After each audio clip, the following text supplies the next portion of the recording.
El projecte València Ecosocial és un projecte que treballa una de les principals línies d'actuació de Bosco Global, que és el medi ambient. Aleshores, el que es persegueix amb aquest projecte és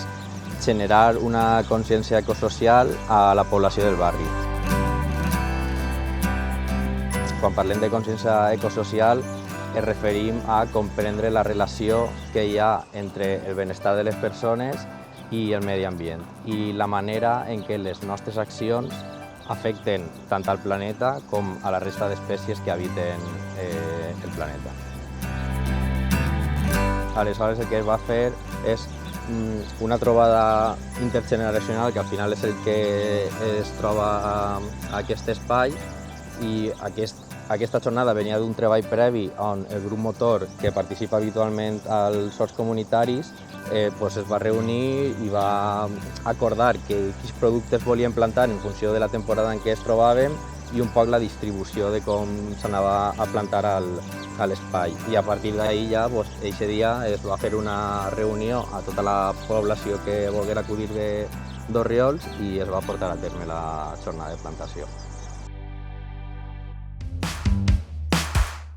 Per altra banda, al projecte de València Ecosocial també s'havia plantejat una formació per a infància i adolescència del barri d'Orriols. Aleshores, el que es pretenia amb aquest procés formatiu era crear un espai de trobada, de diàleg, de reflexió, que es fomentara el pensament crític i finalment que passara a accions transformadores. Aleshores, el grup d'infància el que va decidir fer és una activitat, un treball que buscava la incidència i la sensibilització del barri a través de la creació d'un mural artístic que visibilitzara la utilització d'espais públics com el que ens trobem així per a altres usos comunitaris més enllà del que podem veure al barri, que són aparcaments per a vehicles. La idea de fer aquest projecte en aquest territori, al barri d'Orriols, és perquè vam arribar a la conclusió que per a generar aquesta consciència ecosocial una de les millors estratègies era enfortir aquelles iniciatives comunitàries que ja estaven en marxa. L'espai on ens trobem avui dels horts comunitaris és un espai en el qual participen diferents entitats, persones del barri amb característiques molt diferents, però que troben el punt en comú de